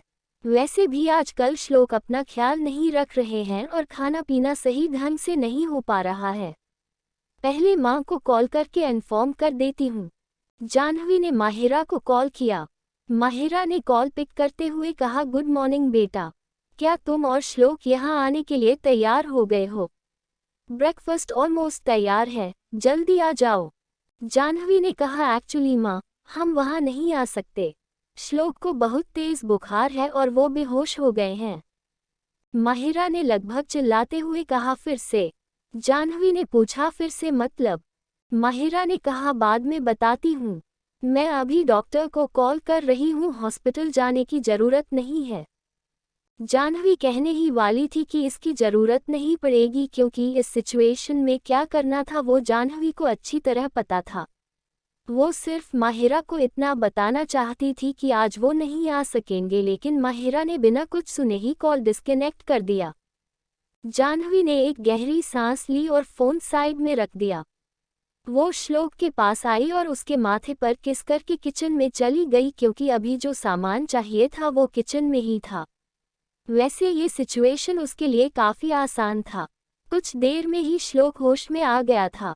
उसने उठने की कोशिश की लेकिन जाह्नवी ने कहा, अभी कुछ देर लेटे रहो, उठने की जरूरत नहीं है। श्लोक ने धीरे से कहा, मेरे सिर में दर्द हो रहा है जानू और चक्कर भी आ रहे हैं। जाह्नवी ने हल्के गुस्से के साथ कहा, तो किसने कहा था अपना ध्यान मत रखो? मानती हूँ आपका काम बहुत ज़रूरी है लेकिन तबीयत भी ज़रूरी है ना। आपने ठीक से नींद नहीं ली, खाने पीने का ध्यान नहीं रखा और स्ट्रेस बहुत ज़्यादा लिया है। ये अच्छी बात नहीं है श्लोक, फ्यूचर में आपकी ये आदतें आपको बहुत बड़ी प्रॉब्लम में डाल सकती हैं। श्लोक कुछ कहने वाला था लेकिन तभी डोरबेल की आवाज़ सुनाई दी। जाह्नवी ने श्लोक को चुपचाप लेटे रहने को कहा और देखने चली गई कि बाहर कौन है। दरवाज़ा खोलने के बाद जाह्नवी हैरान रह गई। वहाँ न सिर्फ डॉक्टर खड़ी थी बल्कि पूरी शेरगिल फैमिली आ गई थी। जाह्नवी साइड में खड़ी हो गई ताकि सब अंदर आ सकें। माहिरा ने श्लोक को देखते हुए जाह्नवी से कहा, तुमने तो कहा था कि श्लोक बेहोश है लेकिन ये तो होश में है। जाह्नवी ने कहा, माँ आप भूल गई हैं, मैं भी इसी फील्ड में हूँ। डॉक्टर ने श्लोक को चेक करते हुए कहा, लास्ट टाइम तुमसे मैंने कहा था अपनी आदतें बदलो, स्ट्रेस लेना कम करो, टाइम पर सोया करो और ठीक से खाना खाया करो, लेकिन तुमने कसम खाई हुई है कि तुम किसी की बात नहीं सुनोगे। अभी तुम्हारी उम्र ही क्या है, बीमार होकर कहाँ जाओगे? श्लोक ने कहा, सॉरी डॉक्टर, मैं अब से ध्यान रखूंगा, प्लीज डांटना बंद करिए। मैं एक इम्पॉर्टेंट प्रोजेक्ट पर काम कर रहा था, ये मेरे करियर के लिए बहुत ज़रूरी था। डॉक्टर ने पूछा, क्या ये तुम्हारी जिंदगी से ज़्यादा ज़रूरी था? क्या ये तुम्हारी फैमिली से ज़्यादा ज़रूरी था? श्लोक ने ना में सिर हिलाया तो डॉक्टर ने कहा, इसलिए कह रही हूँ अपनी आदतें बदलो। आज तो तुम घर पर ही थे, तुम्हारी वाइफ साथ थी, उसने सिचुएशन संभाल ली। सोचो कल को तुम किसी बिजनेस ट्रिप पर हो, अकेले हो, कौन तुम्हारी हेल्प करेगा? श्लोक ने सिर झुकाते हुए कहा, मैं समझ गया डॉक्टर, आई प्रॉमिस दोबारा ऐसा नहीं होगा। जाह्नवी वहाँ खड़ी सब कुछ सुन रही थी। उसने माहिरा से पूछा, ऐसा पहले भी हुआ था क्या? माहिरा ने जवाब दिया, हाँ बच्चा, पहले भी 2 बार ऐसा ही हुआ था और अब फिर से। मुझे समझ नहीं आता ये लड़का खुद को प्रायोरिटी देना कब सीखेगा। हमेशा दूसरों को खुद से पहले रखता है। हम लकी है कि श्लोक हमारा बेटा है लेकिन उसका ये बिहेवियर कई बार हमें टेंशन दे देता है। जाह्नवी ने कहा, आप टेंशन मत लो माँ, मैं श्लोक को समझाऊंगी। आई एम श्योर वो मेरी बात मानेंगे और अगर नहीं माने तो मुझे पता है उनसे कैसे डील करनी है। जाह्नवी की बात सुनकर माहिरा को तसल्ली हुई। डॉक्टर कुछ ज़रूरी बातें जाह्नवी को समझा कर चली गई। अब श्लोक सभी फैमिली मेंबर्स से घिरा हुआ था और एक एक करके सब उसे डांट रहे थे। फाइनली अभय ने कहा, अब हम सबको चलना चाहिए। सब लोग यहाँ नहीं रुक सकते क्योंकि हमारे रहते श्लोक आराम नहीं करेगा। उसे ज़्यादा से ज़्यादा रेस्ट की ज़रूरत है। माहिरा ने जाह्नवी से कहा, श्लोक का ध्यान रखना। किसी भी चीज़ की ज़रूरत हो तो तुरंत कॉल करना। श्रेयांश ने कहा, मैं और सैम यही हैं। अभी हमें यहीं रुकना है। माहिरा ने मुस्कुराते हुए कहा, पता था मुझे, लेकिन तुम दोनों जाह्नवी और श्लोक को बिल्कुल तंग नहीं करोगे। समीक्षा और श्रेयांश ने साथ में हाँ कहा और अपार्टमेंट के बाहर आ गए। अपेक्षा ने श्लोक के बालों पर हाथ फेरते हुए कहा, टेक केयर लड्डू। इस बार तो तुम बच गए, लेकिन अगली बार मेरी डंडी सिर्फ शोपीस के लिए नहीं होगी, बल्कि उसका काम क्या है वो मैं तुम्हें दिखाऊंगी। श्लोक ने डरते हुए हाँ में सिर हिलाया और खुद को पूरी तरह ब्लैंकेट से कवर कर लिया। अपेक्षा मुस्कुराते हुए अभिमन्यु का हाथ पकड़कर बाहर की तरफ चली गई।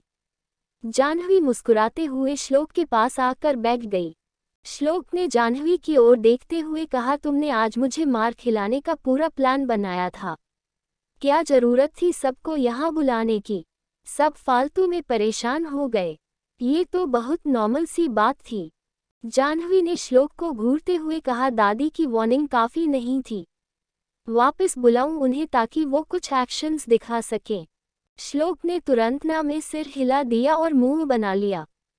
जाह्नवी ने श्लोक के हाथों को अपने हाथों में लेते हुए कहा, डॉक्टर की बात बिल्कुल सही थी श्लोक। कई बार ये सब नॉर्मल होता है, लेकिन बहुत बार फ्यूचर में ये कंडीशन बहुत सीरियस हो जाती है। मैंने भी ये पढ़ा हुआ है, इसलिए एक पल के लिए मैं भी बहुत घबरा गई थी, इसलिए मैंने तुरंत माँ को कॉल कर दिया था। मुझे क्या पता था आपकी मेडिकल हिस्ट्री ही कुछ ऐसी है। पर अच्छा हुआ ना मुझे पता चल गया, वरना आप आगे भी ऐसे ही लापरवाही करते रहते। श्लोक ने एक गहरी सांस लेते हुए कहा, तुम्हारी बात सही है, लेकिन मैं क्या करूं? माँ की तबीयत ठीक नहीं रहती, इसलिए सारा बिजनेस मैं अकेले संभाल रहा हूँ। मेरे दोनों भाई बहन भले ही बिजनेस की पढ़ाई कर रहे हैं, लेकिन उन्हें किस चीज़ में इंटरेस्ट है ये पता नहीं है। इसके साथ मुझे वर्क लाइफ और फैमिली लाइफ भी बैलेंस करनी पड़ती है। अब तुम बताओ मैं क्या करूं? अपने लिए मैं अपनी फैमिली को इग्नोर नहीं कर सकता। जाह्नवी ने श्लोक के हाथ पर अपनी पकड़ कसते हुए कहा, I am proud of you, पर चिंता मत करो, कुछ न कुछ सल्यूशन मिल ही जाएगा। मैं हूं ना, मैं पूरी कोशिश करूंगी कि आपका स्ट्रेस कम कर सकूं। जाह्नवी की बात सुनकर श्लोक मुस्कुरा दिया।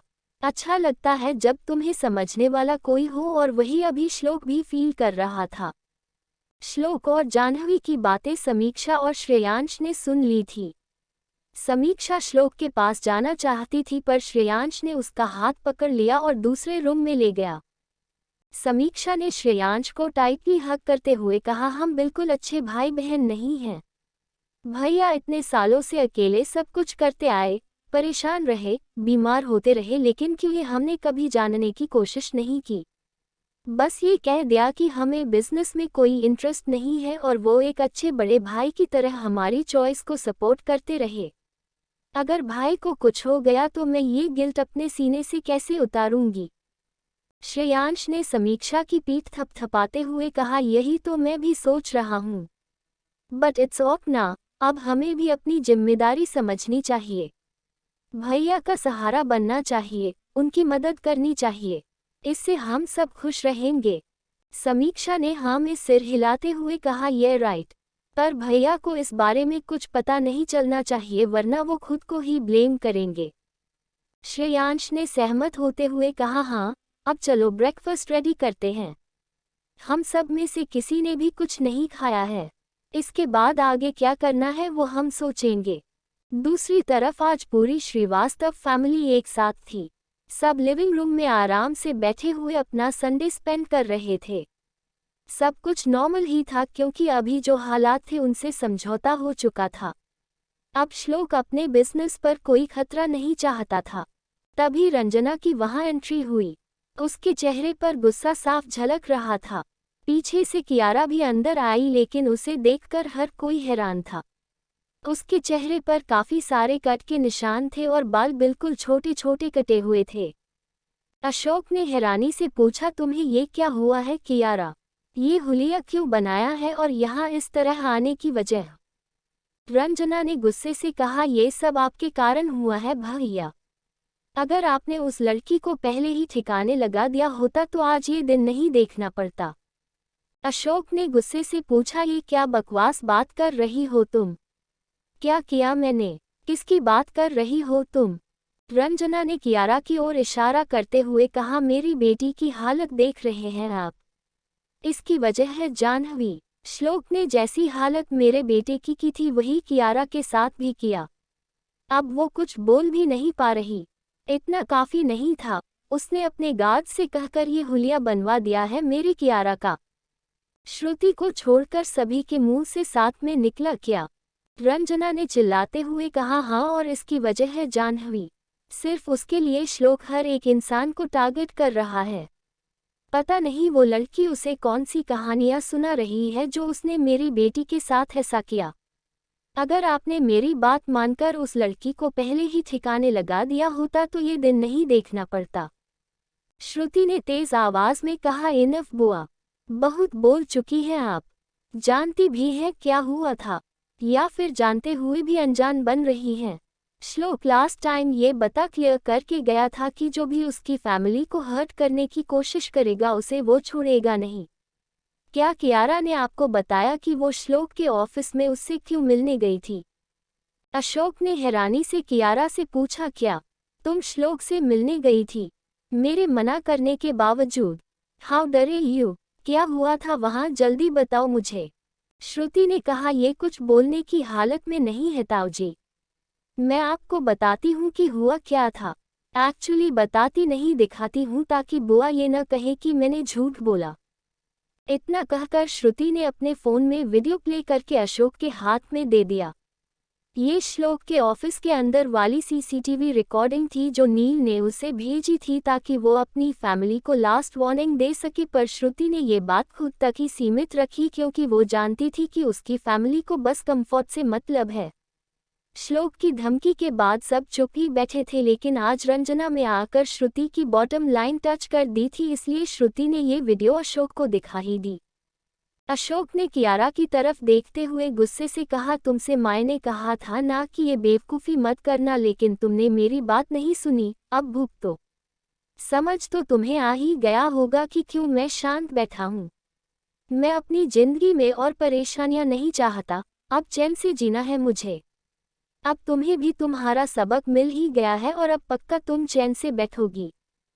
फिर श्लोक ने रंजना को देखते हुए कहा, हर बात का इल्ज़ाम जाह्नवी पर डालने की ज़रूरत नहीं है।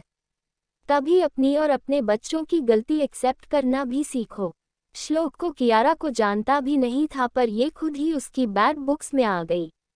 अब तुम चुपचाप यहाँ से निकल जाओ और दोबारा कभी अपना चेहरा मत दिखाना। हमें और प्रॉब्लम्स नहीं चाहिए। रंजना ने कुछ कहना, लेकिन पराग ने उसका हाथ पकड़ा और धक्के मारकर घर से बाहर निकाल दिया। किसी ने सही कहा है, कई बार लालच इतना बड़ा हो जाता है कि रिश्ते छोटे लगने लगते हैं। यहाँ भी कुछ ऐसा ही हाल था। रंजना ने दूर से श्रीवास्तव निवास को देखते हुए नफरत से कहा, अब बहुत हुआ। अब मैं चुप नहीं बैठूंगी। ये बेइज्जती तुम सभी को महंगी पड़ेगी। जितना एंजॉय करना है करो, क्योंकि जो मैं करने वाली हूँ उसके बाद ये दिन दोबारा देखने नहीं मिलेंगे, और जाह्नवी तुम्हें तो मैं छोड़ूंगी नहीं। श्लोक, अगर अब आप एक बार भी मुझे इस बेड के अलावा कहीं और दिखे तो फिर अच्छा नहीं होगा। जाह्नवी ने गुस्से में लगभग चीखते हुए कहा। श्लोक ने तुरंत ब्लैंकेट के अंदर घुसते हुए कहा, अच्छा, आई एम सॉरी, अब नहीं उठूंगा यहाँ से, पर मैं बोर हो रहा हूँ। या तो तुम मेरे पास आकर बैठ जाओ या फिर मुझे मेरा फ़ोन दे दो। जाह्नवी ने ना में सिर हिलाते हुए कहा, पूरे दिन से आप मुझे इसी तरह तंग कर रहे हो श्लोक, अब और देर बिस्तर पर नहीं बैठा जाता। पर आप बीमार हैं इसलिए यहीं रहिए।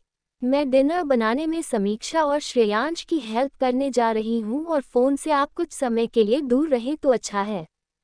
श्लोक ने रिक्वेस्ट करते हुए कहा, तुम खुद भी जानती हो कि अब तुम्हारे बिना मुझे नींद नहीं आती, तो तुम्हारा मेरे साथ होना ज़रूरी था।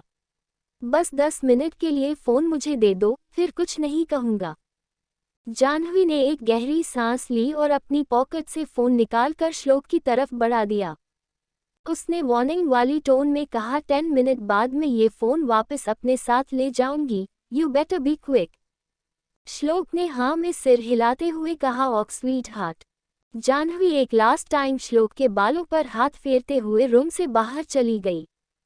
श्लोक ने अपने दिल पर हाथ रखते हुए कहा, उफ, आई जस्ट लव हर। कोई इतना प्यारा कैसे हो सकता है। श्लोक सुबह से बेड रेस्ट पर था और काम किए बिना उससे रहा नहीं जा रहा था। जाह्नवी ने श्लोक को किसी भी तरह का काम करने से साफ मना किया था और कुछ देर सोने को कहा, लेकिन श्लोक ने जाह्नवी को भी अपने साथ खींच लिया। अब पूरे दिन बिस्तर पर लेटकर जाह्नवी की कमर दर्द होने लगी थी, प्लस समीक्षा और श्रेयांश दोनों उसे छेड़ रहे थे। श्लोक ने मुस्कुराते हुए अपना फ़ोन अनलॉक किया और जैसे ही नील को कॉल करना चाहा, उसी वक्त नील का कॉल आने लगा। श्लोक ने कहा, हेलो। दूसरी ओर से नील की आवाज़ आई, हेलो भाई, तू ठीक है? श्लोक ने जवाब दिया, हाँ, मैं एकदम फिट हूँ। मुझे क्या होगा? नील ने दांत पीसते हुए कहा, बकवास बंद कर अपनी। पता है मुझे सुबह क्या हुआ था? मैं अभी वहाँ आ रहा हूँ तेरी हालत पता करने और कुछ ज़रूरी बात भी करनी थी। श्लोक ने पूछा, ज़रूरी बात मतलब? नील ने जवाब दिया, वहीं आकर बताता हूँ। बस 10 मिनट रास्ते में ही हूँ मैं। श्लोक ने गुस्से से कहा, तुम्हारा दिमाग खराब है। ड्राइव करते हुए मुझसे बात करने की क्या ज़रूरत है? नील ने कहा, इट्स ऑक, तू अपनी चिंता कर भाई, मैं तो ठीक ही हूँ। इसके बाद नील ने कॉल डिस्कनेक्ट कर दिया।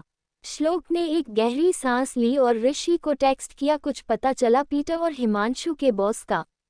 इसके अलावा मैंने 2 लोग हायर किए थे जाह्नवी की सेफ्टी के लिए, वो दोनों अचानक कहाँ गायब हुए हैं, यही मैं सोच रहा हूँ। उनका कुछ पता चले तो मुझे इन्फॉर्म करना। जो कोई भी डिटेल्स है वो मुझे ईमेल कर देना। इसके बाद श्लोक फ़ोन साइड में रखकर लेट गया। उसने अपनी आंखें बंद कर ली और बिस्तर पर लेट गया। तभी जाह्नवी भी रूम में आई।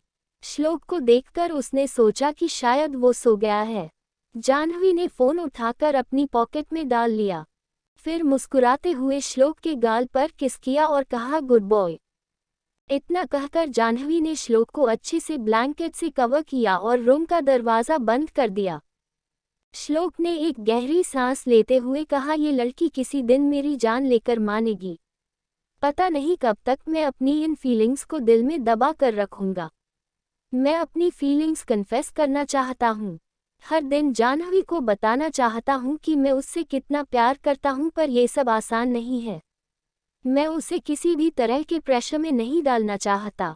अगर मैंने अपने प्यार का इजहार किया तो या तो जाह्नवी मुझे अवॉइड करेगी या फिर मेरी फीलिंग्स हर्ट ना करने के लिए आई लव यू टू कहेगी, जो मैं नहीं चाहता। I need to wait. Jahnavi वापस किचन की तरफ जा रही थी, तभी डोरबेल बजी। जाह्नवी ने समीक्षा की तरफ देखते हुए पूछा, इस समय कौन आ सकता है? समीक्षा ने जवाब दिया, पता नहीं, मैं जाकर देखती हूँ। जाह्नवी ने उसे रोकते हुए कहा, नहीं तुम वहीं रुको, मैं देखती हूँ। इतना कहकर वो मेन डोर की तरफ गई। दरवाज़ा खोलते ही नील का मुस्कुराता हुआ चेहरा सामने आया। जाह्नवी ने मुस्कुराते हुए कहा, नील भैया, व्हाट अ प्लेजेंट सरप्राइज। नील ने जाह्नवी को साइड हग करते हुए पूछा, कैसे हो तुम? देखकर तो लग है कि श्लोक तुम्हारा अच्छे से ध्यान रख रहा है। जाह्नवी ने थोड़ा ब्लश करते हुए कहा, हाँ वो तो है, पर आज आप बाहर ही खड़े रहने वाले हैं, अंदर आइए। नील जाह्नवी की बात पर हंसते हुए लिविंग रूम में आकर बैठ गया।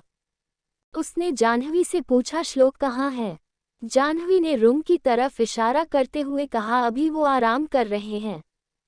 तभी समीक्षा किचन से बाहर आई और नील की तरफ पानी का ग्लास बढ़ाते हुए कहा, आज आप अकेले? मेरी भाभी कहाँ है? नील ने हंसते हुए जवाब दिया, तुम्हारी भाभी अपने मायके में है। शादी से पहले हर समय तो वो मेरे साथ नहीं घूम सकती ना। समीक्षा, श्रेयांश और जाह्नवी ने एक साथ कहा, तो फिर शादी कर लो ना, किस चीज़ का इंतजार कर रहे हो? उन तीनों ने एक दूसरे की तरफ देखा और जोर जोर से हंसने लगे। नील ने एक आईब्राव उठाते हुए जाह्नवी से पूछा, अब तुम भी इन दोनों की टीम में चली गई।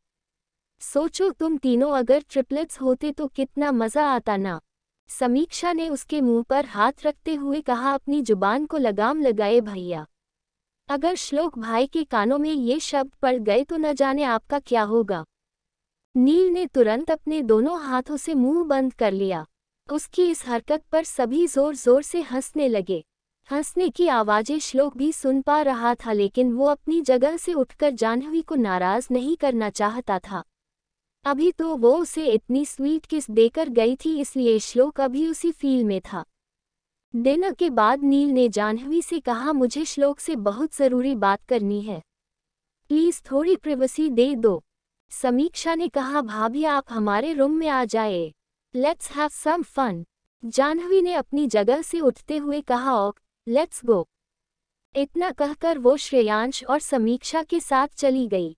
नील ने दरवाज़ा बंद कर लिया। उसने श्लोक के बगल में बैठते हुए पूछा, जाह्नवी के साथ कुछ दिन पहले कॉलेज में क्या हुआ था, तुमने मुझे इस बारे में कुछ बताया क्यों नहीं? श्लोक ने जवाब दिया, तुम्हें मैंने पहले ही बहुत सा काम दिया हुआ है, मैं तुम्हें और परेशान नहीं करना चाहता था। नील ने कहा, इसमें परेशानी वाली क्या बात है? ये सब पता करना तो मेरे बाएं हाथ का खेल था, पर तुम बताओ कि हुआ क्या था? श्लोक ने बोलना शुरू किया, जाह्नवी और उसकी फ्रेंड निशा अपर्णा को ढूंढ रहे थे। सब बच्चे घर जा रहे थे और न तो अपर्णा का कॉल लग रहा था और न ही वो कहीं नजर आ रही थी। वो उस कॉरिडोर के लास्ट रूम में गए और अपर्णा को रस्सियों से बंधा हुआ पाया। वो दो लड़के पीटर और हिमांशु मुस्कुराते हुए जाह्नवी को देख रहे थे, जैसे उसी का वेट कर रहे थे। फिर उन्होंने निशा को भी कुर्सी से बांध दिया। वो जाह्नवी के साथ कुछ करते इससे पहले ही मैं वहां पहुंच गया था। अब वो दोनों लड़के मेरे ऑफिस के बेसमेंट में हैं। नील ने एक गहरी सांस लेते हुए कहा, मुझे पता है ये कियारा और मोहित का किया धरा है। श्लोक ने हैरानी से पूछा, क्या? लेकिन क्यों? मोहित की प्रॉब्लम क्या है? नील ने जवाब दिया, मोहित का ईगो हर्ट हुआ है। एक तो जाह्नवी के कारण बिजनेस डील में नुकसान, ऊपर से मेहमानों के सामने बेइज्जती, क्योंकि उनकी तरफ के मेहमान भी तो शादी अटेंड करने आए थे। श्रीवास्तव फैमिली ने तो अपना सो कॉल्ड रेप्यूटेशन श्रुति के कारण बचा लिया, लेकिन मोहित के साथ ऐसा नहीं हुआ। अब मोहित जाह्नवी और तुम पर बहुत ज्यादा गुस्सा है, इसलिए पहले वो जाह्नवी को टारगेट कर रहा है। कियारा ने इसमें उसका साथ दिया था। श्लोक ने दांत पीसते हुए कहा, इन दोनों को तो मैं छोड़ूंगा नहीं। इन्हें भी पकड़कर इनके चमचों के साथ बंद कर दो। अब इन्हें बताने का वक्त आ गया है कि मैं कोई धमकी नहीं देता। नील ने एक जहरीली मुस्कान देते हुए कहा, काम हो चुका है। मोहित को मैं ठिकाने लगा चुका हूं और कियारा अब किसी काम की रही नहीं। अभी के लिए उसे जाने देते हैं, लेकिन मोहित को टॉर्चर करने में मजा आएगा। श्लोक ने कहा, ये काम मैं नहीं करूंगा, ये जाह्नवी करेगी। वो कल ही मुझसे कह रही थी कि उसे भी ये सब ट्राई करना है। लेट्स सी इसके बाद मोहित का ईगो कितना हर्ट होगा। श्लोक की बात सुनकर नील भी हंसने लगा। जाह्नवी काउच पर बैठी हुई पढ़ाई कर रही थी और श्लोक बिस्तर पर लेटे लेटे उसे देख रहा था। जाह्नवी काफी फोकस्ड होकर पढ़ रही थी, इसलिए उसने श्लोक पर ध्यान नहीं दिया। श्लोक ने मन ही मन कहा, कोई हर समय इतना अट्रैक्टिव कैसे दिख सकता है? जब भी जाह्नवी को देखता हूँ वो मेरे होश उड़ाने में कामयाब हो जाती है, लेकिन क्या मुझे देखकर वो ऐसा फील नहीं करती? क्या को मुझसे अट्रैक्टेड फील नहीं करती? जाह्नवी ने अपनी बुक बंद करते हुए कहा, आई थिंक अब हमें सो जाना चाहिए, रात काफ़ी हो गई है। श्लोक ने अपनी बाहें फैलाते हुए कहा, आ जाओ, मैं तुम्हारा ही इंतजार कर रहा हूँ। जाह्नवी मुस्कुराते हुए श्लोक के पास आकर लेट गई। जाह्नवी ने श्लोक से कहा, कल आप ऑफिस नहीं जाएंगे, आपको पूरा दिन रेस्ट करना है और मुझे कोई कंप्लेन नहीं चाहिए। श्लोक ने कहा, नहीं, बॉस छुट्टी पर नहीं रह सकता, मैं क्या एग्जाम्पल सेट करूंगा अपने एम्प्लॉइज के सामने? जाह्नवी ने कहा, यही कि बॉस भी इंसान ही है और उसकी भी तबीयत खराब होती है। छुट्टी लेने का हक हर किसी को है, इसलिए बहस नहीं चलेगी, वरना दादी को यहाँ बुला दूंगी। श्लोक ने बिल्कुल बच्चों की तरह मुंह बनाते हुए कहा, ऐसे थोड़ी होता है, तुम दादी के नाम की धमकी मुझे नहीं दे सकती। जाह्नवी ने हंसते हुए कहा, बिल्कुल दे सकती हूँ लड्डू। श्लोक ने उसे घूरते हुए कहा, फिर से कितनी बार कहा है मुझे इस नाम से मत बुलाया करो। जाह्नवी ने श्लोक के गाल खींचते हुए कहा, लेकिन प्रॉब्लम क्या है? इतना अच्छा नाम तो है। श्लोक ने जाह्नवी से पूछा, तुम्हें कौन से एंगल से मैं लड्डू लग रहा हूँ, बताना जरा। जाह्नवी ने जवाब दिया, लड्डू जैसा दिखना जरूरी थोड़ी है, लड्डू जैसा स्वीट बनना है, और आप तो हो ही स्वीट। श्लोक तुरंत अपनी जगह से उठा और जाह्नवी के ऊपर आ गया, लेकिन उसका पूरा वजन अपने ही हाथों में था। श्लोक ने पूछा, तुम आज कुछ मीठा खाकर आई हो क्या? सुबह से तारीफों के फूल मुझ पर बरसाए जा रही हो। जाह्नवी ने कहा, नहीं तो। आपको अच्छा नहीं लगता जब मैं आपको कॉम्प्लीमेंट करती हूँ? श्लोक ने मुस्कुराते हुए कहा, बहुत अच्छा लगता है। एक तुम ही तो हो जो मुझे इस तरह कॉम्प्लीमेंट कर सकती हो। ये हक मैंने सिर्फ तुम्हें दिया, but tell me one thing, क्या तुम्हें मैं हमेशा ही स्वीट, क्यूट लगता हूँ? इसके अलावा कोई और कॉम्प्लीमेंट नहीं है क्या? जाह्नवी ने कंफ्यूजन में पूछा, मतलब कैसा कॉम्प्लीमेंट? श्लोक ने जवाब दिया, कॉलेज में कभी गर्ल्स को देखा है जब वो बॉयज को कॉम्प्लीमेंट करती हैं? Like hot, handsome, chocolate boy, dashing and so on.